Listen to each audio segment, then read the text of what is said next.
Well, welcome to another episode of Coaching Outdoors. I'm Anna Marie Watson, and I've got my co-host Alex Byrne with me today, and we have a guest that we are both super excited to have on the show. We have Professor Jonathan Passmore, and I would love to invite him to introduce himself. Thanks, Anna Marie. I'm really delighted to be joining you today. So a little bit about me, if that's helpful. So I'm the director of the Henley Centre for Coaching. I'm a professor of coaching and behavioural change at Henley and run the coaching programs there, and also our continuous professional development offerings through the centre. I've been an active psychologist, coaching practitioner for some 20 years, and are fascinated by the potential of using outdoor spaces for our coaching conversations, and the potential that we have to understand this emerging area through new research and study to enhance the way that we work with clients, but also a deeper understanding of how we as individuals relate to nature. Thank you for that. And it's almost like Jonathan is the linchpin that actually meant that Alex and I met each other.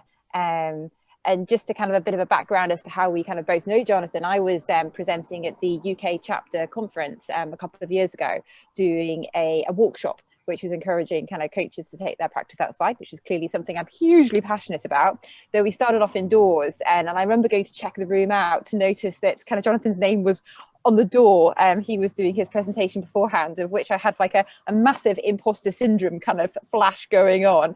And it was really kind that he stayed and listened to my presentation, and then afterwards kind of came up to me, gave him his card and said it would be great if I could come talk to some of the students on the coaching program at Henley, which, you know, I was clearly absolutely delighted about any opportunity to share the delights of coaching outdoors. So that is where, you know, I went along a few months later and talked to them. And Alex, you know, she was very interested in doing her dissertation on the topic, so that's how we've kind of collaborated since then. So it's often, you know, these chance conversations, you never know where they will go.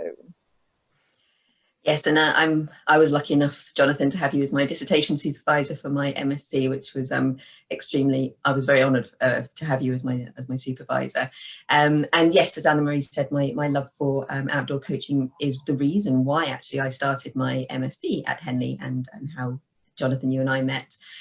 So Jonathan, what we'd like to do is ask you to start off by telling us what your earliest memory of being outdoors is, and why you personally really enjoy being outside.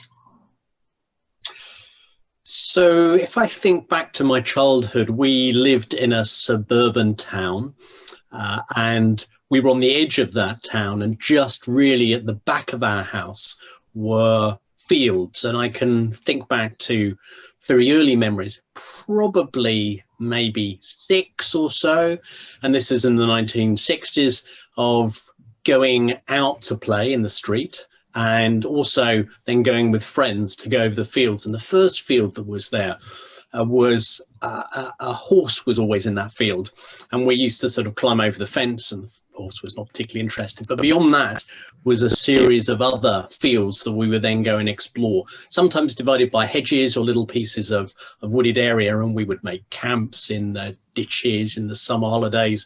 You know, we would play in the trees and have chasing games and fighting games and all the things that young boys do. And that whole existence of being outside, probably from 9 o'clock in the morning when my parents said, okay, you can go outside and play, until lunchtime, back for half an hour, have some food, and then out again probably until 5 or 6 o'clock in the evening to come home for tea, of just spending hours and hours playing out over these fields. And that grew into, in my later teenage years when I was at university, and then through my 20s and subsequently 30s and onwards, a real enjoyment of being outside, walking in the hills, whether that's in the Lake District or in the peaks, walking abroad, and just interacting with those outdoor spaces, one for physical activity, but also as always a separation from the working life that certainly in my working life has been very much trapped in offices. So to get outside and engage with nature, to see the changing of the seasons, to encounter weather, to just have some space to talk with maybe the person that you're walking with, to think, to just have that change of pace from the daily working environment of meetings and desk and paper and computers has been a significant and constant stream through my life. It's always fascinating when we're asking kind of coaches this question, what their earliest memory is and how people light up at the memory of kind of exploring these kind of childhood memories that mean so much to them, and just kind of taking a little bit of time just to reflect, because ultimately that is what we're tapping into as coaches and what our clients are drawing from as well, and then how we kind of track it into our working lives. And predominantly if this is inside and sat down, and this almost kind of links into now that there does seem to be an increase in taking conversations outside, particularly within the coaching community. There is, which clearly we're all delighted about on this call here, that actually there is scope. People are seeing the benefits, and it's almost, what do you think the reason behind this increase is that we're seeing at the moment? Well, I think if we look at this particular moment, so that we're having this conversation during COVID, particularly during the UK second lockdown, when we are restricted in terms of our social interactions. And so the opportunity exists with the current rules this week that we can go outside and meet one other person for a walk. So clearly that's the only space where we can meet other people. But I think more fundamentally, this period of time has really encouraged people to connect as they're working from home with nature in a new way, maybe connecting with their garden. So we've seen a blossoming of people who are growing vegetables and really transforming their gardens, or spending more time in the garden, doing gardening or enjoying the garden.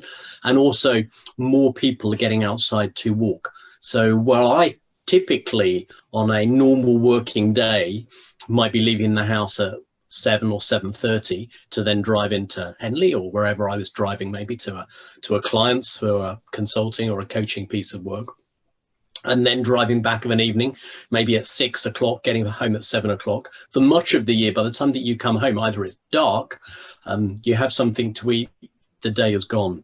Whereas working from home, we gain a couple of hours in time, and there's that period of lunchtime that instead of just sitting at our desk, we've created, certainly in our family, a habit of going for a walk, maybe only 40 minutes, but enough to go and do a couple of miles, stretch our legs, have a little bit of opportunity to say, well, what season are we in? Oh, let's look at the berries on the bush. Let's look at how the leaves are changing. Let's see how the light is changing as we're out for a walk. And each day you notice those different things, the changes in the berries, the changes on the leaves, and also just have an opportunity to chew over the respective days with my wife, what she'd been doing during the course of the morning, listen to her, tell her about my experiences, and in some respects in a very informal way to mentor, coach, support each other through listening, through questions, and sometimes through, maybe one of the things that you could do is giving a little bit of advice. And that informal type of conversation that we all have with our friends and with our partners, it's not coaching, but it's certainly nourishing and helps us to go on to the second part of our day. And probably as a result of that, even though for most of us, doing one Zoom call is okay, doing 2 Zoom calls is, well, I think we can get through that, but doing 5 or 6 or 7 or 8 during the course of the day, and that's typical of my day, becomes exhausting. Having a little bit of a break in the middle of the day helps us to get through that. So I think that the COVID has been a factor in getting us outside. I think the other thing that has been a factor, and this has probably been a trend that's been growing over 3, 5, 7, 10 years, is a recognition of the importance of the environment and seeing ourselves as humans as part of that system. And some of us have been talking about these issues going back several decades. So I can certainly remember one of the earliest papers that I wrote was around environmental issues, going back into the 1980s and talking about the importance of how we interact with our environments, and particularly the sorts of environments that we interact with, and avoiding environments where there is just one single species. So going for a walk in a conifer wood is far less interesting, far less engaging, far less rewarding than going for a walk in a typical English wood where you have a whole variety of different tree and plant species. And the result of that is a massive increase in the biodiversity of the other animals that you come across. Thousands more insects will inhabit a more diverse wood than you'll see in those single conifer plantations. Even though we might want them for our Christmas trees, actually for nature, that's less good. And it's less interesting for us when we're going for a walk in those particular spaces, because we do want to encounter and be stimulated by our environments. So I think this recognition of the ecology, recognition of the environments and the impact we as humans are having on the environments has been a growing trend, particularly for us as coaches, over the last 3 to 5 years, and that is beginning to explode and coming through into many of our ways of practicing, that we're helping our clients to think about how they are part of a system. When they're the chief executive of an organization, how do they interact with their system? And the environment is a critical part of that. And I think the third trend that's happening and that has been driving this, and it's probably underneath the surface, but is a significant force, is the growing engagement of research, and how research in terms of blue-green environments, the wider ecosystem, is having a positive impact on mental health. And that if we want to help people improve and manage their mental health in a world which is often just like that conifer wood, we spend most of our day in the conifer wood of Zoom. Getting out into a diverse environment and encountering that, looking at the sky and seeing how the sky changes, particularly if you're walking across fields, to see that breadth of the big sky and how small we are, insignificant, a single little speck of sand on the beach of humanity, and recognizing that all the stuff that goes on that makes us irritated, annoyed, frustrated, do you know what? It's just another leaf falling off a tree into a stream, and over the next minutes or the next days or the next months, it will float away, it will pass. And so giving our sense a sense of perspective through those sorts of engagements, as well as the stimulation by seeing nature and seeing ourselves as part of that system. And that psychology research is an important strand that I think is growing, and we, and the work that you both are doing in this particular area, needs to be applauded in helping us as psychologists, helping us as practitioners to understand that there's evidence behind the physiological positive sensations that we might be experiencing at an individual level. That means that when we work with our clients, they too benefit, but we understand that there's a science as well as an experiential aspect to the work we're doing. That's really great, Jonathan, and you've encapsulated so many really important aspects there. And it's great as well to understand this from an evidence perspective and a research perspective as well. And it would be great to think if you could pick out maybe 1 or 2 examples of research that really highlights the benefits that outdoor coaching can have on a person, either from an ecopsychological perspective or neuroscience perspective. Have you got any examples of research? Because what we'd like to do is provide those examples on our website in the resources section, so people can go away and do some reading themselves. Can you pick out a couple of examples that really describe that benefit? I'm going to embarrass you, Alex, and encourage people to read your work, because I think that your work provides a really excellent synthesis of that literature. And if people want to go and follow up, not only have you done a study in this particular area, which is almost unique, but also that by looking at that wider psychological literature, there's a multitude of readings that people can follow up, either specifically in terms of ecopsychology, blue-green environments, but that wider area about systems and people's interactions with systems. So I think your work is a really positive area to start. And I know both of you are currently working on a book. So a real encouragement from me as a reader of coaching books, a consumer of new content, to get that book out, because we're really hungry to read it, but also an encouragement not only to you guys, but I think more wider of people who are interested in this area to do more research, because I think that we are only the foothills of understanding this. There is theory, and I think theory has a place, but when we look at theory is not evidence.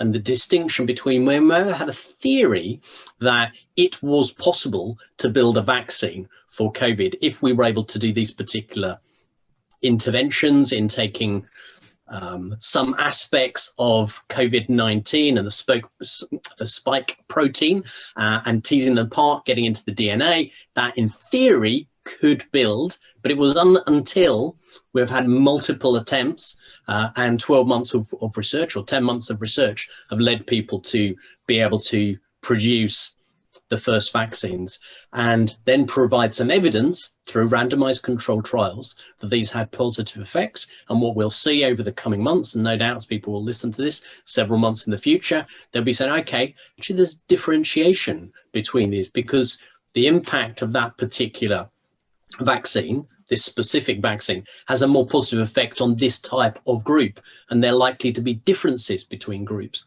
Exactly the same in terms of the work that we do in coaching, or the work in terms of ecopsychology, to begin to tease out the individual differences and not see all humanity as one group. Maybe there are particular psychological conditions that particularly benefit from this type of intervention. Maybe the types of environment that individuals walk in. So is green better than blue? How does evening relate to lunchtime? How do light levels have an impact on this? How does the conifer wood compare with the beech and oak wood that you might see in a typical English countryside? So they're beginning to do research that teases these elements apart. And so starting out from this journey, as I say, we're just in the foothills. I'd direct people to your particular study, which is available. People can access that through Henley Business School, and in particular our National Coaching Resources Centre, where your dissertation and hundreds of others are kept, and they are freely available for members of the public, people who listen to this podcast, to access that excellent piece of research. Thank you. That was a little bit, you made me blush. Own it, take it, Alex. Own it. All your hard work, I love it. And thank you for just kind of just pulling the whole, the complexities, the dynamic, and actually how we are very much at the start of this journey. And it's almost as we kind of face this journey as coaches, as academics, and clearly organizations and our clients are facing this as well. It's like, what do you see as the the biggest challenge that we're facing at the moment around kind of taking more kind of coaching conversations outdoors? Well, one of the challenges that we probably face is client resistance, and client resistance in the face of the British weather. And that means having the appropriate clothing and being willing to commit to, we are doing this, come rain, come shine, come snow, come frost, we're going to go for a walk. And so one of the things that my wife and I have thought about is making sure that we've got the right shoes downstairs. So it's fine if you're going shopping and you're wandering around Milton Keynes shopping centre. Actually, any pair of shoes will do. And you walk from the tarmac car park into the shopping centre, and you can wander around with a little light coat and a pair of sort of general sneakers. And that's fine to go for a walk in June, July. In August and probably September and maybe October, but by the time that you get to November, it takes a serious commitment. So having the hat, having the gloves, having the appropriate coat, having the right shoes that you're not worried about getting muddy, and then having an appropriate place to store them when you come back and you're not treading mud through the house. So just thinking about the environment that we're in and being committed to going out in all weathers that you're not a fair weather walker. And it's fine if you're going on holiday, you're going on a walking holiday, you take that stuff with you. And often those things are packed away, ready for those sorts of holidays, unless you make the conscious decision. Actually, no, I am a walker. I don't want to be, if I'm going out every day, I don't want to be going up to the wardrobe to pull out the special coat and the gloves. They've got to be easily accessible. I can just walk out of the door. And we're very lucky where we live in the middle of the countryside, and we pretty much can head out of the door in any direction and be in a field as soon as we step out of our garden. And one of the things why we chose to live where we are, even though we're only in Hertfordshire, we're outside of a hamlet, we're almost by ourselves, and that means that we have a myriad of pathways. So having somewhere which is convenient and you know the routes is another factor that people have done some planning or some preparation or some thought about where they're going to walk. Because while it's pleasant in terms of exercise to walk around your local housing estate, you probably will get less of the benefits that we've been talking about on this podcast than if you went for a walk through Ashridge, or you went for a walk in the lakes, or you went for a walk on Brecon Beacons, where that environment of nature, the trees, all that environment that is surrounding you now is just outside, and I want to get straight into it. And if you haven't got that environment there, what is the quickest way to it? So maybe that is a cycle that takes you out of your town to be able to then park up your bicycle, or maybe just going for a cycle is another way of encountering nature and the environment and that blue-green spaces without having to wander around your local Barratt housing estate. I think you've been to where I live in Trowbridge, Jonathan. It's one of those soulless IKEA kit houses where everything looks the same. Thank you for touching on some of the challenges there, and in the conversations that I think both Alex and I have with clients and coaches, like the one thing that always crops up time and time again is the weather. It's like, oh my goodness, the English weather, how do you work through it? And it's one of the things that, when we're talking with other coaches for the rest of the series, we'll be touching on kind of the different practicalities, and there's no such thing as bad weather, just inappropriate clothing. Mr. Wainwright, just wanted to add in there, as Jonathan mentioned, the research that I did for my dissertation, it was fascinating actually, because I left it late on in the interviews to wait to see if the weather came up in just generally in the conversation, and then if it didn't, I did ask some specific questions around it. And it was fascinating because people who'd actually experienced outdoor coaching and had a number of sessions, all of them said that actually the weather didn't factor in after that first session. They were a bit wary of it in the first session, and then afterwards they were so enthused and motivated by being outdoors and having that conversation, that the weather provided opportunity for metaphor, for comparisons with their life and how they're feeling. And so it's interesting to think about it from the point of view of how do you get new clients to overcome that challenge, because it almost seems like once they've had that first experience of outdoor coaching, the weather, it becomes part of the conversation rather than a reason for not doing it in the first place. So the weather is an amazing thing, I think. And as a coach, I've been working in the outdoor space in the UK for 5 years now, and I've got several hundred hours working with clients, and I've cancelled 2 sessions in that period of time. So it's something that we kind of, I think, create more of a monster than what it actually really is. So I'm super conscious of time, so it's kind of time to start pulling things together. And just before we close, I know, Jonathan, you touched on kind of a resource, particularly in Alex's dissertation, which is a phenomenal piece of work. Would there be any other kind of resources that you'd like to signpost where people could find a little bit more out about this? So I would probably advocate that they read your chapter in the book, which is the Coach's Handbook. So have a read of that. I think that is a good starting place. There are a couple of other papers that have been written. There's a piece by Stephen Palmer talking about this work, and people can access that by going on to something like ResearchGate or doing a Google search, Stephen Palmer, eco-coaching. So those would be a couple of starting points for people to begin to think about what's been written about this particular topic. But I think that this is less of a topic for people to go and read the science while they're sitting under their IKEA lamp in their IKEA house, but instead is to get out and go for a walk, go and give it a test, go and experiment with a client and see how it goes. And as you were said, both of you have on this call, using that space, just as we might use a whiteboard or we use the different tools that are available on the Zoom platform to interact with our client, how do we use the space of nature to enable and facilitate the conversation? That we're using the views, we're using the terrain, we're using the person who might be walking past, walking their dog, who's as part of the metaphors of, so what's going on, sort of passing events, people who just come through our lives to that might have a small touch moment that could be helpful to us, or leaves and grass and all of the other species, nature, that we're encountering on our walk. And I think when people have given it a go, for me, it's not the only way of doing coaching, but it's a very useful way, a useful tool to add to the offering that we can make to clients to help them to progress on their journey and achieve the outcomes that they want for themselves, for their families, for their organization.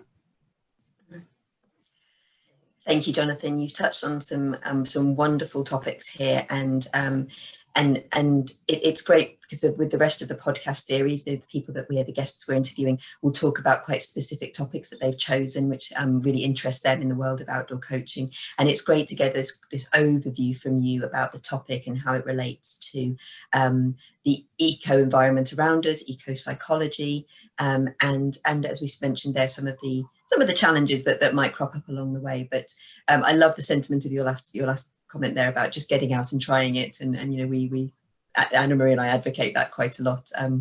Just get out and give it a go and see how it goes. The resources that you've mentioned, we will make sure that all of those are available on the website and in the resources section, so people, if they do want to read, can. And we also encourage people hopefully to be listening to or watching these podcasts whilst either taking a walk outside or sitting outside in the hopefully some glorious sunshine that might come our way at some point soon. But everything can be found on our website, coaching-outdoors.com. And so, yes, all it takes now is for me to say thank you so much, Jonathan, for being part of our podcast. We know how you're a very, very busy man, so we're very honoured to have you as our guest. So thank you very much for joining today. Thank you. Thank you. Thank you very much.